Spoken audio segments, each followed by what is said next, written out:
الحمد لله نحمده ونستعينه ونستغفره ونؤمن به ونتوكل عليه ونعوذ بالله من شرور أنفسنا ومن سيئات أعمالنا من يهد الله فلا مضل له ومن يضلله فلا هادي له ونشهد أن لا إله إلا الله وحده لا شريك له ونشهد أن سيدنا ومولانا محمدا عبده ورسوله الذي أرسله بالحق بشيرا ونذيرا وداعيا إلى الله بإذنه وسراجا منيرا أما بعد فأعوذ بالله من الشيطان الرجيم بسم الله الرحمن الرحيم يا أيها الذين آمنوا إنما الخمر والميسر والأنصاب والأزلام رجس من عمل الشيطان فاجتنبوه لعلكم تفلحون وقال رسول الله صلى الله عليه وسلم كل مسكر خمر وكل خمر حرام أو كما قال النبي عليه الصلاة والسلام وقال تعالى إن الله وملائكته يصلون على النبي يا أيها الذين آمنوا صلوا عليه وسلموا تسليما اللهم صل على محمد وعلى آل محمد كما صليت على إبراهيم وعلى آل إبراهيم إنك حميد مجيد اللهم بارك على محمد وعلى آل محمد كما باركت على إبراهيم وعلى آل إبراهيم إنك حميد مجيد بلغ العلا بكماله كشف الدجى بجماله حسنت جميع خصاله صلوا عليه وآله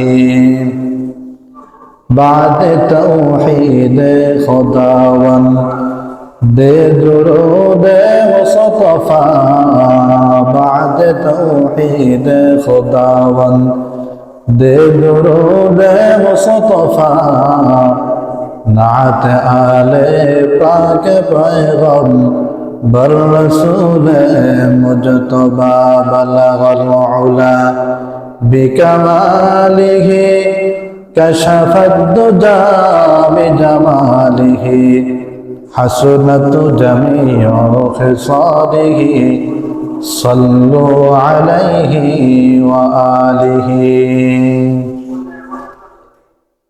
سنت ہے میرا پیش نظر قلب میں اللہ سنت ہے میرا پیش نظر قلب میں اللہ रौदा मेरे आँखों में है काबा मेरे दिल में, रौदा मेरे आँखों में है काबा मेरे दिल में। हर रंग में तो हर बू में तो हर दा में तो हर दम, हर रंग में तो हर बू में तो हर दा में तो हर दम। देखता हूँ दर चाहता हूँ मैं रहम करम, देखता हूँ दर चाहता हूँ मैं रहम करम। अल्हम्दुलिल्लाह, शुक्रिया महान रब्बुल आलमीन दरबारे, যে মহান রব্বুল আলামিন আজকে জুমার দিনে আমাদেরকে মসজিদে আসার বসার তৌফিক দান করেছেন। এই জন্য সবাই বলছি আলহামদুলিল্লাহ। লক্ষ কোটি দরুদ সালাম সর্বকালের সর্বশ্রেষ্ঠ মহামানব নবী মুহাম্মদুর রাসূলুল্লাহ সাল্লাল্লাহু আলাইহি ওয়াসাল্লামের উপর। মুহতারাম হাজিরিন, আজকে আমরা জুমায় আলোচনা করব মদ এবং জুয়া সম্পর্কে। মদ ইসলামে যতগুলো হারাম বিষয় রয়েছে তার মধ্যে জঘন্যতম একটি হারাম বিষয় হচ্ছে মদ খাওয়া। এটি ইসলামে অত্যন্ত কঠোর একটি হারাম বিধান।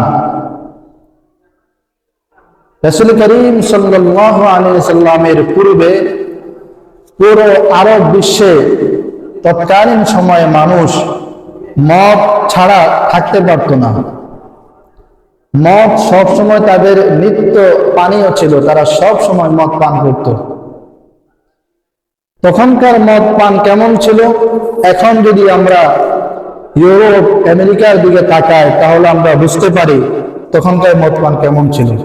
এখনো পুরো ইউরোপে সারা বিশ্বে মদ এটা ছাড়া অনেকেই থাকতেই পারে না, মদ তাকে খেতেই হয়। রাসূল করিম সাল্লাল্লাহু আলাইহি ওয়াসাল্লাম মক্কায় যখন ছিলেন, পুরো মক্কা নগরে শুধু মদ আর মদ।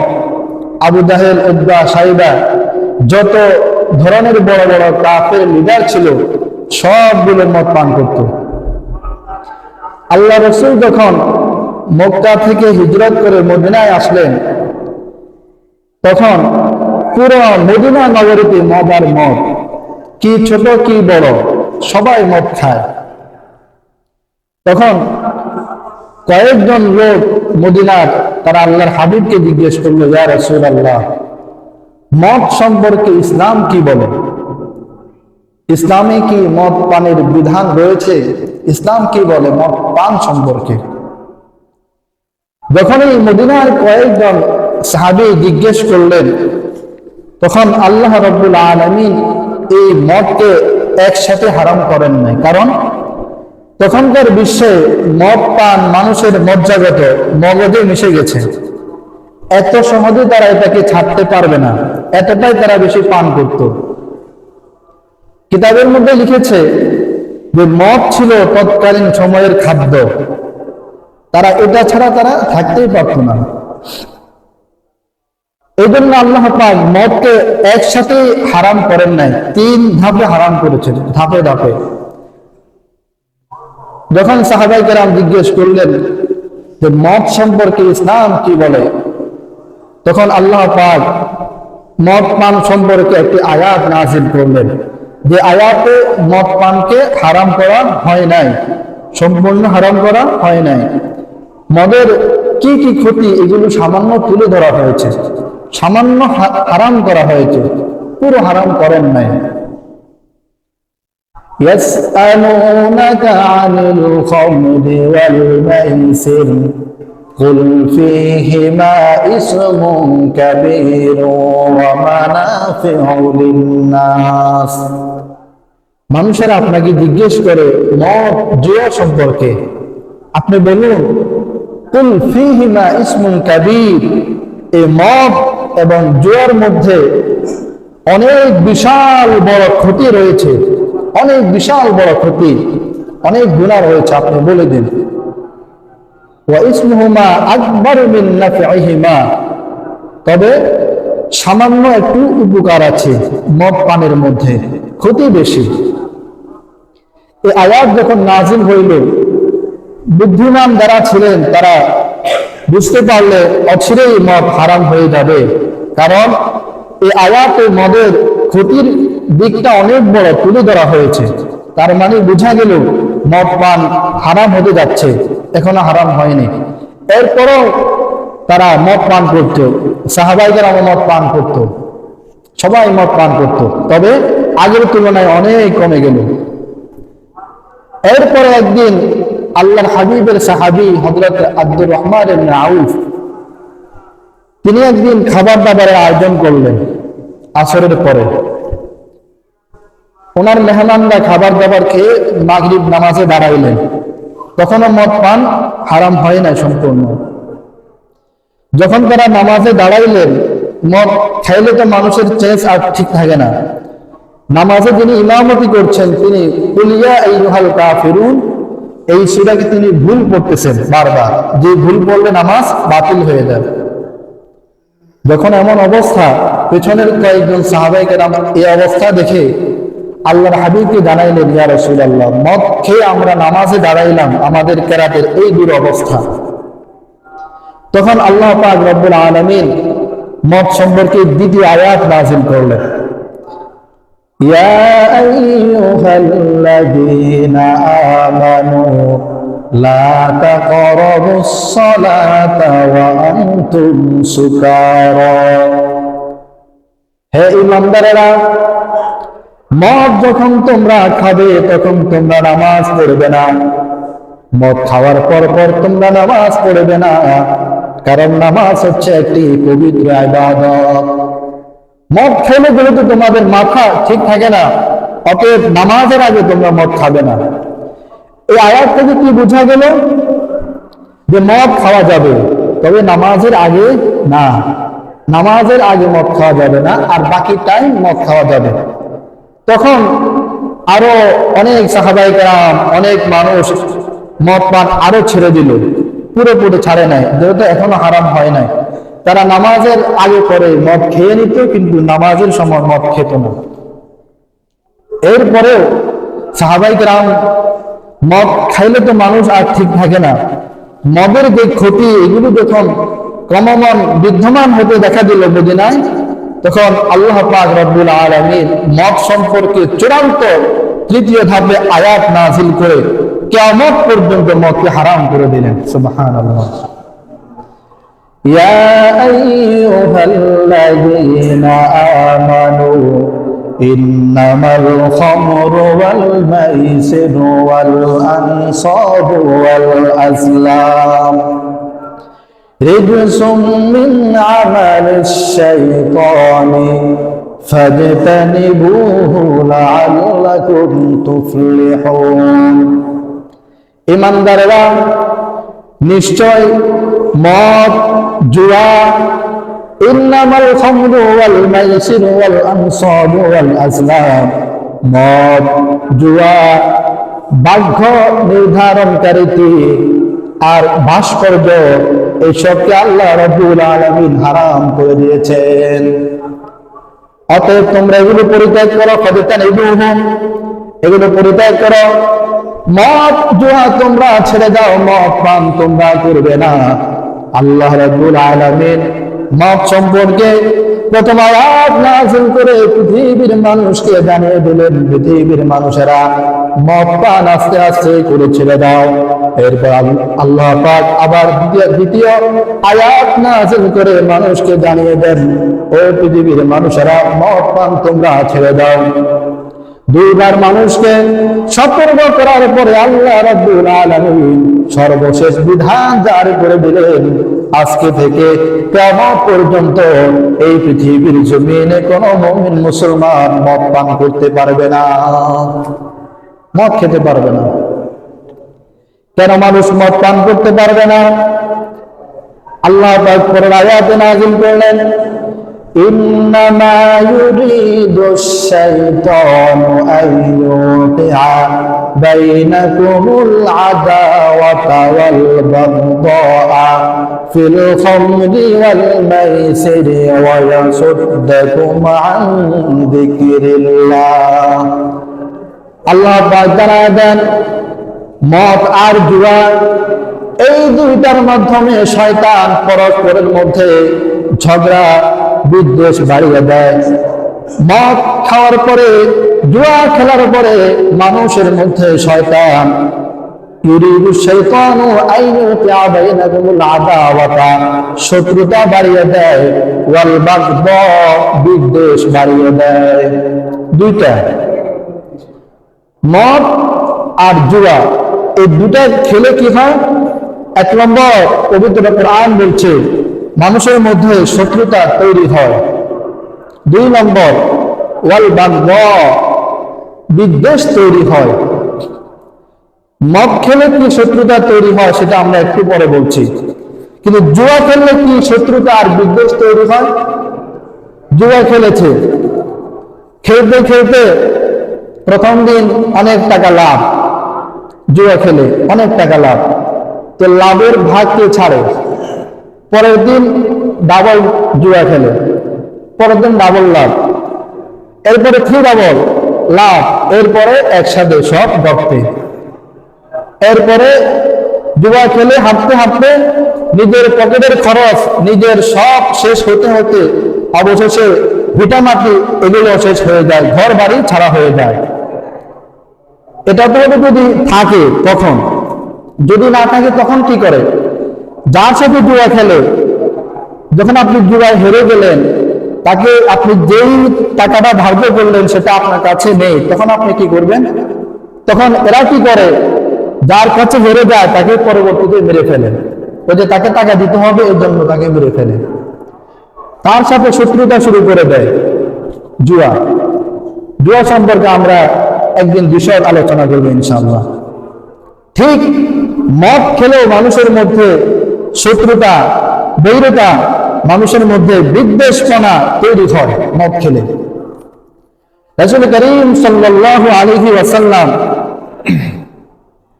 সাহাবাই কেরামকে জানিয়ে দিলেন, তোমরা মদের ধারে কাছেও যাবে না, মদ তোমরা ছেড়ে দাও।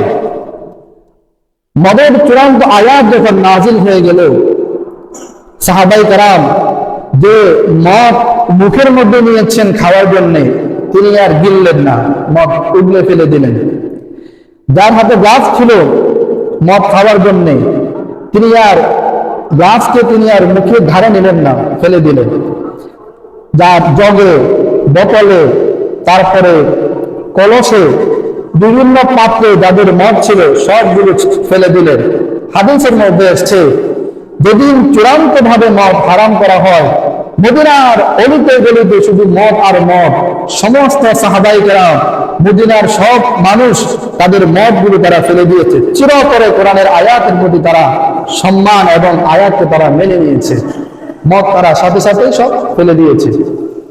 এমনি ভাবে তারা এই কোরআনের আয়াতকে তারা পালন করেছে, মদ তারা আর খাননি।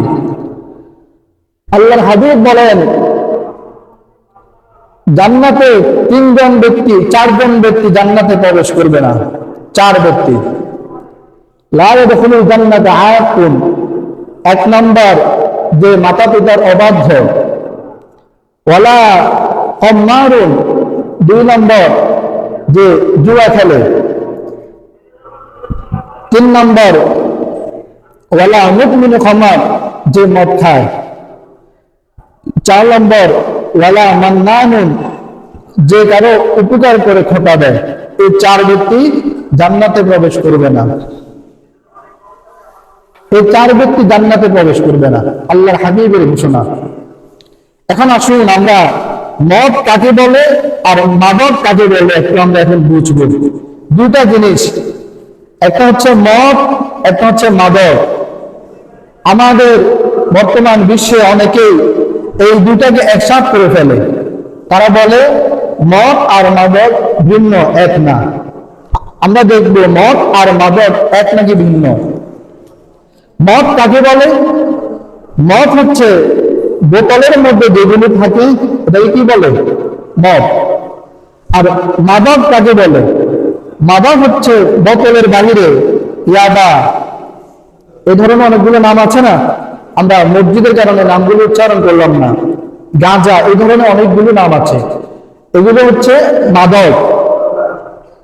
অনেকেই এটা বলতে চায় যে মাদক মদ থেকে তুলনামূলক ভালো, তুলনামূলক ভালো, এই জন্য মাদক খেতে পারে, মদ খেতে পারবে না। সবাই বলেন নাউজুবিল্লাহ। ইসলামে মাদক এবং মদ এক এবং অভিন্ন, এটার মধ্যে কোনো পার্থক্য নেই। কিভাবে আমরা জানলাম? সহিহ বুখারী, সহিহ মুসলিম, আবু দাউদ, সুনানে তিরমিজি, সুনানে নাসাই, ইবনে মাজাহ, সহিহ ইবনে হিব্বান, সহিহ আব্দুর রাজ্জাক, সব কিতাবের মধ্যে এসেছে আল্লাহর হাবিবের ঐতিহাসিক হাদিস। বিশ্বনবী এক কথায় পৃথিবীর মানুষকে জানিয়ে দিয়েছেন, কুল্লু মুসকিরিন খামরুন, প্রত্যেক নেশা জাতীয় দ্রব্য, সেটা পানীয় হোক কিংবা পানীয় ছাড়া হোক, সেটা হচ্ছে মদ। প্রত্যেক নেশা জাতীয় সকল জিনিস এটা কি? মদ। অকুল্লু খামরিন হারাম, আর প্রত্যেক মদ হারাম। আল্লাহর হাবিব হারাম ঘোষণা করেছেন। যে জিনিস খেলে মানুষের নেশা হয়, মানুষের বিবেকের বিকৃতি ঘটে, এমন সকল জিনিস কি মদের আওতাভুক্ত। অতএব মদ এবং মাদক এটার মধ্যে কোনো কি নেই, পার্থক্য নেই, একই জিনিস। মদ খাওয়া যেমন হারাম, মাদক খাওয়া, গাঁজা, ফেন্সিডিল, ইয়াবা, বাবা, এই ধরনের যা আছে এগুলো হচ্ছে মাদক, এগুলো খাওয়াও সম্পূর্ণরূপে হারাম। কোরআন সুন্নাহয় এর কোনো বৈধতা নেই, হারাম। মদ এবং মাদক খাওয়া যাবে না। আল্লাহর হাবিব হারাম ঘোষণা করেছেন কিয়ামত পর্যন্ত। একদিন এক সাহাবী আল্লাহর হাবিবকে জিজ্ঞেস করলেন, ইয়া রাসূলুল্লাহ, ইন্নাহা দাওয়াউন, মদে তো আমাদের একটু কি আছে, আপনার রোগ মুক্ত একটু ওষুধ আছে, মদ খেলে আমরা অনেক সময় ভালো অনুভব করি। বিশ্বনবীর সাথে সাথে জবাব দিলেন, ওয়ালাকিন্নাহা দাউন, মদকে তুমি ওষুধ বলতেছো, মদ নিজে একটা রোগ। আল্লাহ নবী বলে দিলেন, ওয়ালাকিন্নাহা দাউন, মদ সে তো নিজেই একটা রোগ, সে আবার ঔষধ হয় কিভাবে? এই জন্যে মদ মাদক এগুলি খাওয়া যাবে না। কতটুকু খাওয়া যাবে, কতটুকু খাওয়া যাবে না? কিছু বুদ্ধির প্রতিবন্ধী তারা বলে 5 পয়েন্ট, সামান্যতম একটু মদ খাওয়া যাবে। অনেক বেশি খেলে মানুষের বিবেকে লোপ হয়, এই জন্য সামান্য মদ, মাদক, গাঁজা এগুলি খাওয়া যাবে। সম্পূর্ণ একটি হারাম কথা। আল্লাহর হাবিব 1000 বছর আগে হাদিসে ঘোষণা করেছেন, মা আসকারা কাসীরুহু ওয়া কালীলুহু হারাম, যে মদ, যে মাদক, যে জিনিস বেশি পরিমাণ খেলে মানুষের নেশা তৈরি হয়, বিবেকের বিকৃতি ঘটে, ওই সকল জিনিস অল্প সামান্যতম পান করাও হারাম, সামান্যতম পান করাও হারাম, নবীজি ঘোষণা করলেন। অতএব সামান্য খাওয়ার কি কোনো অবকাশ আছে? নেই, সামান্য খাওয়া যাবে না। মুহতারাম হাজিরিন, এই মদ মাদককে পবিত্র কোরআন, ইসলাম কেন হারাম ঘোষণা করেছে? এটা খেলে আমাদের ইসলাম কেন হারাম আমাদের জন্য ঘোষণা করলো? কিতাবের মধ্যে এসছে, ইসলামের সকল বিধান আল্লাহ পাক মানুষের শরীরের সাথে সামঞ্জস্য বিধান রেখে দিয়েছে। যেমন ধরুন রোজা, 24 ঘন্টার মধ্যে আমরা দিনে রোজা রাখি, রাতে রাখি না। এখন হিসাব করুন, যদি রাতেও আল্লাহ পাক আমাদেরকে রোজা রাখার নির্দেশ দিতেন, আমাদের শরীরের অবস্থা কি হতো? শরীর কি আর থাকতো? এই জন্য আল্লাহ পাক আমাদের শরীরের দিকে লক্ষ্য রেখে তিনি রোজা শুধুমাত্র দিনে দিয়েছেন, রাতে দেননি। প্রত্যেকটি নামাজ 5 ওয়াক্ত নামাজ, যদি 5 ওয়াক্ত নামাজ যদি না হয়ে 100 ওয়াক্ত হতো, মানুষ চলতে পারত? এই জন্য আল্লাহ পাক 5 ওয়াক্ত নামাজ দিলেন। প্রত্যেকটি বিধান আল্লাহ পাক মানুষের শরীরের দিকে লক্ষ্য রেখে দিয়েছেন। ঠিক এই শরীর, এই দেহ, এটা কার বানানো? আল্লাহ পাকের। আপনার তৈরি করা ঘর, আপনার তৈরি করা জিনিস কেউ যদি ভেঙে ফেলে, আপনি সেটা বরদাস্ত করবেন না। আল্লাহ পাকের দেয়া ওই শরীর আপনি মদ খেয়ে নষ্ট করবেন, আল্লাহ পাক সেটা বরদাস্ত করেন না। এই জন্য আল্লাহ পাক মানুষের শরীরের দিকে লক্ষ্য রেখে মদকে হারাম ঘোষণা করেছেন। কিতাবের মধ্যে মদ খেলে মানুষের কি কি ক্ষতি হয় শরীরের অনেকগুলো এসেছে। তার মধ্যে একটি হচ্ছে, যখন মানুষ মদ খায় তখন তার ঈমান থাকে না। কি থাকে না? ঈমান থাকে না। একটি প্রসিদ্ধ হাদিস, আল্লাহর হাবিব বলেন, 3 ব্যক্তির 3 সময় ঈমান থাকে না। কয় ব্যক্তির? 3 ব্যক্তির 3টা সময় ঈমান থাকে না। 1 নম্বর ব্যভিচারকারী, যে ব্যভিচার করে ওই মুহূর্তে ওই সময়টুকুতে তার ঈমান থাকে না, তার ঈমান চলে যায়, পরে আবার আসে। 2 নম্বর চোর, যখন চুরি করে ওই চুরিরত অবস্থায় তার ঈমান থাকে না, ঈমান ঝুলন্ত থাকে। 3 নম্বর ইয়াশরাবুল খামর, মদ পান, যখন মানুষ মদ পান মাদক পান করে তখন তার ঈমান থাকে না। বলেন দেখি, ওই সময় যদি তার মৃত্যু হয় সে কি কাফের নাম মুসলিম? কাফের হয়ে যাবে, কারণ ওই সময় তার ঈমান নাই। আপনি যখন মদ পান করছেন তখন তো আপনার ঈমান নাই। ঘটনা গেলে যদি ওই সময় আপনার ইন্তেকাল হয়ে যায়, চিরস্থায়ী জাহান্নাম আপনার জন্য, তাহলে কেন আপনি মদ পান করবেন? কেন আপনি মদ পান করবেন? এটার কি কোনো গ্যারান্টি আছে? এটা কি কোনো গ্যারান্টির কথা যে আপনি যখন মদ পান করছেন ওই সময় আপনি মারা যাবেন না? এমন কোনো গ্যারান্টির কথা এটা না, তখনও তো আপনি মারা যেতে পারেন। এই জন্য 1 নম্বর ক্ষতি হচ্ছে মানুষ কাফের হয়ে মারা যাওয়ার আশঙ্কা। এই জন্য মদ পান করলে 1 নম্বর ক্ষতি, তার ঈমান থাকে না। 2 নম্বর নসল, মদ পান করলে মানুষের ধ্বংসগত হ্রাস হয়, ধ্বংস নষ্ট হয়ে যায়। মদ পান করে পরবর্তীতে সংসারে দ্বন্দ্ব, কলহ, বিদ্বেষ তৈরি হয় কিনা? এরপরে সংসার ভেঙে যায় এই মদ পানের কারণেই তো। তাহলে 2 নম্বর, মদ পান করলে মানুষের বংশ ধ্বংস হয়ে যায়, আর থাকে না, সংসার ধ্বংস হয়ে যায়। 3 নম্বর নফস, মদ পান করলে মানুষের শরীরের দৈহিক ক্ষতি হয়, শরীরের দৈহিক ক্ষতি হয়। কি ক্ষতি হয়?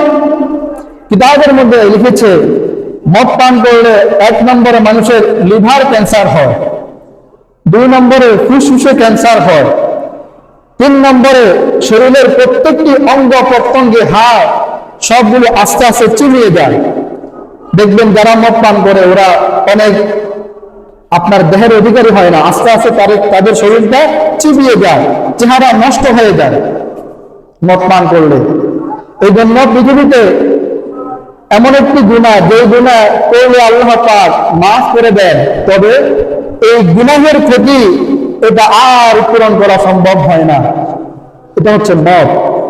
কেউ যদি মদ পান থেকে তওবা করে আল্লাহ পাক তাকে মাফ করে দিবেন, তবে এই মদ পান করার কারণে তার শরীরের যে ক্ষতি হয়েছে এই ক্ষতি আর কোনোদিন পুষবে না, এই ক্ষতি থেকে যাবে। 4 নম্বর, মদ পান করলে আকল, মানুষের বিবেকের ক্ষতি হয়, বিবেক নষ্ট হয়ে যায়। মদ পান করে খাম্বা, বিদ্যুতের খাম্বাকে মনে করে আকাশের পিলার। সুবহানাল্লাহ, এই আকাশের পিলার বুঝি আমার বাড়ির দরকার? কেন বললো সে? মদ পান করলো। মদ পান করে মাচায় বসে, নির্জন জায়গায় মাচায় বসে মদ পান করে আর মনে করে আমি হোয়াইট হাউসে আছি। কেন সে এটা মনে করছে? তার বিবেক নষ্ট হয়ে গেছে। শুধুমাত্র বিবেকের কারণে পৃথিবীতে মানুষ আশরাফুল মাখলুকাত, শুধুমাত্র বিবেকের কারণে। না আপনারও চোখ আছে, গরুরও চোখ আছে কিনা? আপনার কান আছে, গরুর কান আছে না? আছে। তো বিবেকের কারণে মানুষ এবং হিংস্র প্রাণীর মধ্যে পার্থক্য হয়। সেই বিবেক যদি ধ্বংস হয়ে যায় তাহলে আল্লাহ পাক এই মদকে কিভাবে হালাল রাখবেন? সেই বিবেক যদি আপনার শেষ হয়ে যায় তাহলে আপনার মধ্যে আর পশু পাখির মধ্যে কি পার্থক্য? এই জন্য মদ পান করলে যেহেতু মানুষের বিবেকের ক্ষতি সাধন হয়, ইসলাম এই জন্য মদ পানকে চিরতরে হারাম করে দিয়েছে। 4 নম্বর। 5 নম্বর, মদ পান করলে মানুষের আর্থিক ক্ষতি হয়। মদ তো আর আল্লাহর রাস্তায় আসে না, মদ টাকা দিয়ে কিনতে হয়। তো যেটা আপনি টাকা দিয়ে কিনে খাচ্ছেন, এটার কি কোনো ফায়দা আছে? অহেতুক একটা খাবার আপনি খাচ্ছেন, আপনার টাকা যাচ্ছে। আমাদের দেশের যে মদ আর ইউরোপের যে মদ অনেক পার্থক্য। ইউরোপের মদ কেউ খেতে হলে বাড়িঘর বিক্রি করতে হবে, এত দাম। যে একটা বোতল খাওয়ার জন্য আপনার বাড়িঘর বিক্রি করতে হয়, এতে কি আপনার টাকা বাড়ে না কমে? কমে। যে একটা বোতল, একটা ট্যাবলেট খাওয়ার জন্য আপনার টাকা প্রচুর পরিমাণে খরচ করতে হয়, তাতে কি আপনার টাকা বাড়ে না কমছে? কমতেছে। এই জন্য এই পাঁচটা ক্ষতি, আরো অনেক আছে, এই পাঁচটা ক্ষতির কারণে ইসলাম মদ, মাদক, গাঁজা, এই ধরনের যা কিছু আছে এই সব কিছুকে চিরতরে হারাম ঘোষণা করেছেন। মুহতারাম হাজিরিন, এরপর ইসলাম আমাদেরকে একটা দায়িত্ব দিয়েছেন। সবাই আমরা একটু খুব খেয়াল করে শুনবো।